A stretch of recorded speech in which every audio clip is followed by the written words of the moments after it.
Maths pedagogy for CTET class 5। और पहला प्रश्न आपके लिए आज सामने है, आपके बिल्कुल एक भी रुपए के लिए नहीं, एक नंबर के लिए। क्वेश्चन देख लेते हैं। The assessment of what children in mathematics The assessment of what children learn in mathematics in primary classes should not focus on।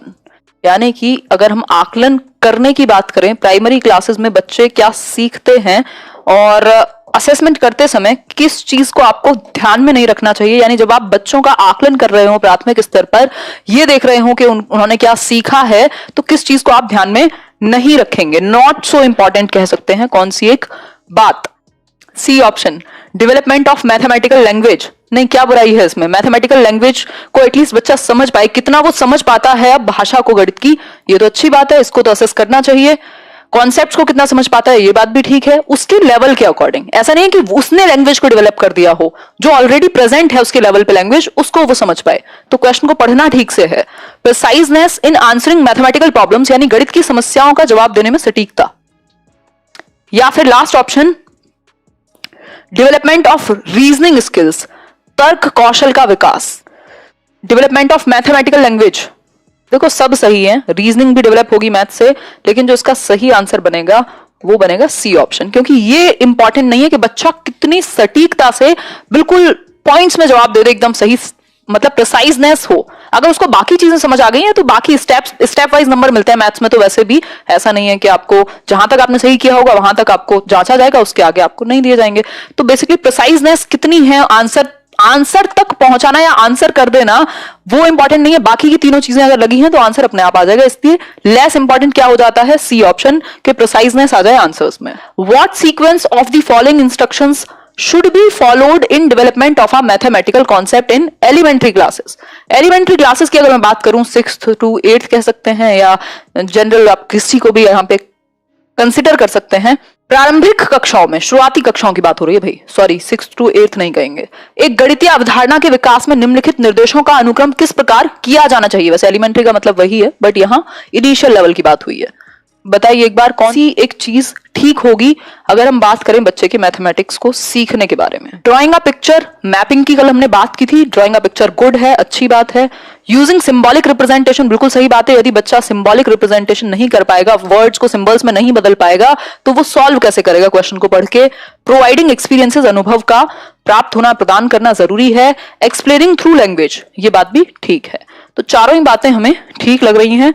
और चारों की अगर हम बात करें तो कह सकते हैं कि सीक्वेंस की अगर हम बात करें तो फोर्थ है एक्सप्लेनिंग थ्रू लैंग्वेज। पहले आप क्या करेंगे, बच्चे को लैंग्वेज के थ्रू एक्सप्लेन करेंगे। फिर है प्रोवाइडिंग एक्सपीरियंसेस, एक्सपीरियंस प्रोवाइड करेंगे। यूजिंग सिंबॉलिक रिप्रेजेंटेशन भी बात ठीक लग रही है। मेरे ख्याल में अगर मैं बात करूं इसकी, तो ड्राइंग अ पिक्चर यानी कि सेकंड, फर्स्ट तो होगा ही नहीं, थर्ड, फोर्थ, फर्स्ट और सेकंड, इसको लेकर के चलेंगे हम।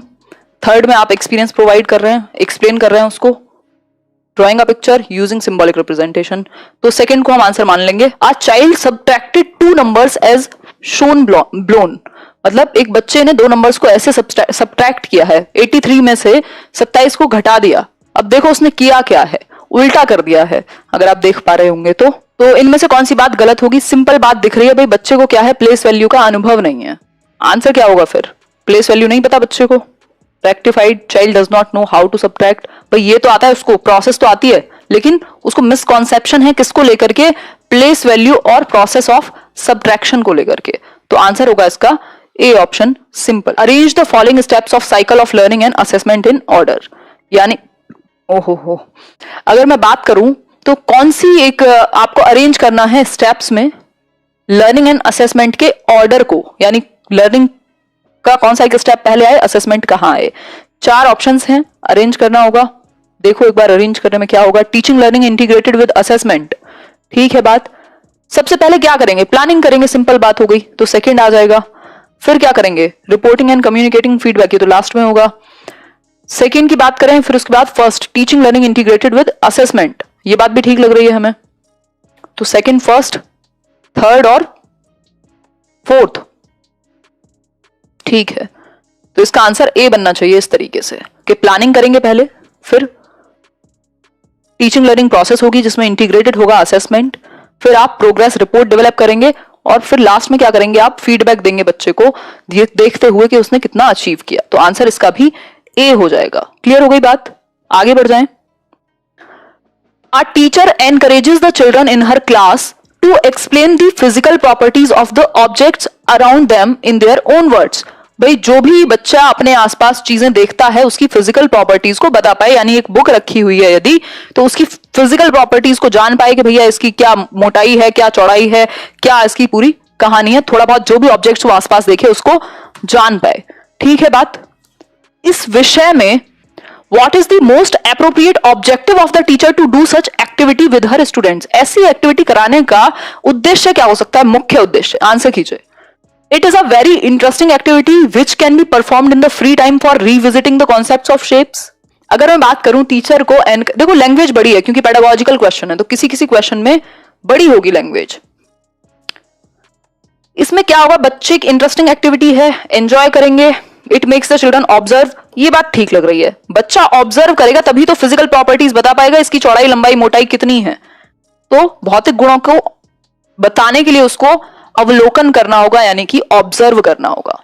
द मैथमेटिक्स यूज्ड बाय, लो कर देते हैं, the mathematics used by illiterate shopkeeper, यानी एक अशिक्षित निरक्षर कह सकते हैं, शॉपकीपर है यानी कि दुकानदार है, उसने कभी पढ़ाई नहीं की बट वो मैथ्स तो यूज करता होगा ना कैलकुलेशंस में। एक अमरूद बेचने वाला व्यक्ति भी मैथ्स का तो इस्तेमाल करता ही है, चाहे आप बिल्कुल एक अक्षर ना पढ़ा हुआ अपने जीवन में, तो बिना मैथ्स के संभव नहीं जीवन। तो इस केस में जो एक इलिटरेट मैथमेटिक्स का इस्तेमाल है एक इलिटरेट शॉपकीपर के द्वारा, उसको आप क्या करें, कक्षा में क्या करें उसका। पहला ऑप्शन है is not useful in the mathematics classroom, गणित कक्षा में उपयोगी नहीं है। Is very useful in solving all mathematical problems, सभी गणितीय समस्याओं को हल करने में बहुत उपयोगी है। Has ambiguity and very low level of correctness in it, यानी अस्पष्ट है, एम्बिग्विटी है। Should be discussed by the teachers in classrooms as an alternate strategy in solving related problems. अब जो लोग तुक्का लगाते हैं ना कि पेडागोजी में सबसे बड़े वाला, तो वो लग जाएगा यहाँ पे आंसर, है ना। खैर इसका आंसर सिंपल है कि जो कम्युनिटी मैथमेटिक्स कह सकते हैं कि कम्युनिटी में इस तरीके से मैथ्स का इस्तेमाल किया जाता है डे टू डे लाइफ में। तो आप क्या कर सकते हैं, बच्चों के साथ डिस्कस कर सकते हैं कि भाई ये भी एक वैकल्पिक तरीका हो सकता है जोड़ घटा गुणा भाग का या मैथमेटिकल कैलकुलेशंस का, ये भी एक वैकल्पिक यानी ऑल्टरनेट वे है, आप ऐसे भी सॉल्व कर सकते हो। तो इसलिए आंसर डी हो जाएगा। How should a teacher handle a heterogeneous group of children in a mathematics classroom. देखो एक तो ग्रुप होता है होमोजीनियस और दूसरा होता है हेट्रोजेनस। अब बात हो रही है हेट्रोजेनस ग्रुप को यदि आपको एक मैथमेटिक्स की क्लास में हैंडल करना है तो क्या करेंगे। पहला ऑप्शन है by grouping the children of same ability together and giving them questions according to their ability, यानी कि सेम तरह के बच्चों को एक साथ रख देंगे। या फिर by grouping all children together in the same class, by grouping the children of different abilities together, या फिर by doing questions according to low ability children. By grouping the children of different abilities together so that they can learn from each other, यानी कि अलग अलग क्षमताओं वाले बच्चों को एक साथ समूहित रखकर, क्योंकि हेट्रोजेनस ग्रुपिंग है, एक है होमोजेनियस ग्रुपिंग, दूसरा है हेट्रोजेनस ग्रुपिंग। अगर होमोजेनियस की बात करते तो सेम एबिलिटी वाले बच्चों को रखा जाता और होमोजेनियस से बेहतर है हेट्रोजेनस। होमोजेनियस मतलब सेम, होमोजेनियस सेम ग्रुपिंग, तो फर्स्ट ऑप्शन हो जाता सही। और हेट्रोजेनस में अलग अलग एबिलिटी वाले बच्चे, हेट्रो का मतलब ये अलग अलग एबिलिटी वाले बच्चों को रखा जाएगा, यानी डिफरेंट एबिलिटीज, और यही ग्रुपिंग बेहतर है क्योंकि एक दूसरे की डिफरेंट एबिलिटीज से बच्चे सीख पाएंगे। ठीक है बात, तो heterogeneous is much more beneficial than homogeneous. ठीक है, तो इसका आंसर क्या था, by grouping the children of different abilities together so that they can learn from each other. भाई अगर आप किसी चीज में कमजोर है, आपका दोस्त किसी चीज में अच्छा है तो आप उससे वो सीख लेंगे, कोई और किसी चीज में अच्छा होगा आप उससे वो सीख लेंगे। तो अलग अलग एबिलिटी वाले बच्चे शामिल होने चाहिए।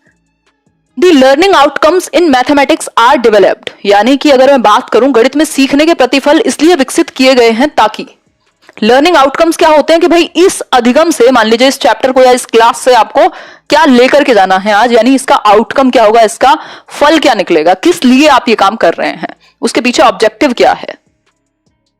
पहला ऑप्शन है such that children may be told small steps for calculations, गणना के लिए बच्चों को लघु विधियां बताई जाएं। मतलब छोटे स्टेप्स में।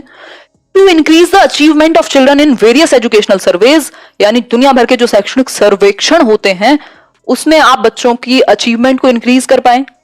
To define class wise competencies and skills to be achieved by children, यानी बच्चों द्वारा हासिल की जाने वाली कक्षावार दक्षता और कौशल को परिभाषित किया जा सके।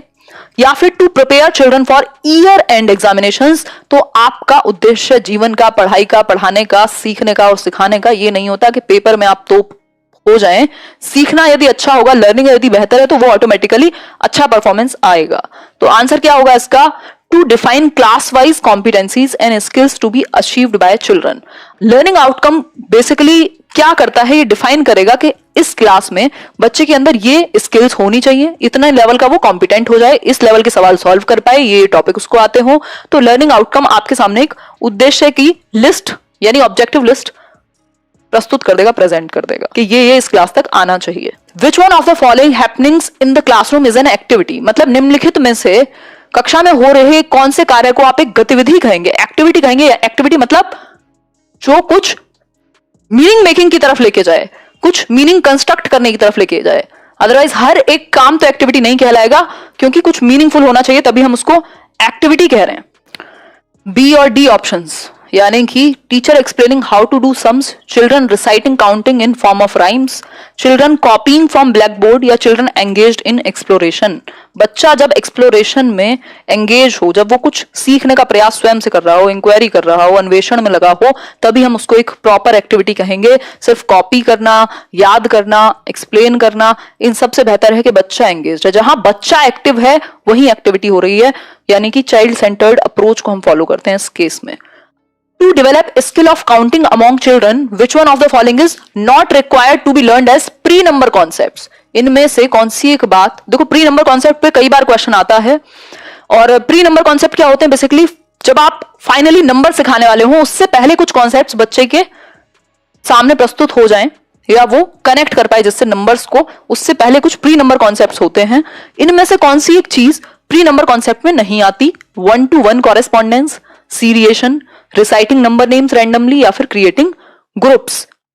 देखो 1-to-1 कॉरेस्पॉन्डेंस होता है, मतलब एक कोई, मान लीजिए मैंने कहा बच्चों को 1 सिखाया और मैंने ये एक चीज दिखा दी कि ये पेन देखो 1 है, मैंने उसको 2 सिखाया और मैंने उसको 2 पेन दिखाए, यानी 1-to-1 कॉरेस्पॉन्डेंस, यानी नंबर के साथ आप ऑब्जेक्ट्स को जोड़ करके दिखा रहे हैं कहीं ना कहीं।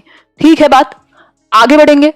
सीरिएशन भी इसी का कॉन्सेप्ट है, आप सीरीज में लगाना सिखा देते हैं बच्चे को। इसके बाद ये रिसाइटिंग नंबर नेम्स रैंडमली, ये नहीं है। अभी नंबर नेम्स कहां से आ गए? ये तो प्री नंबर कॉन्सेप्ट है, नंबर की तो अभी प्रॉपर तरीके से बात नहीं हुई है। क्रिएटिंग ग्रुप्स में आप दिखाते हैं, उसके थ्रू भी उसकी एक अंडरस्टैंडिंग डेवलप होती है जब वो ग्रुप्स में देखता है चीजों को।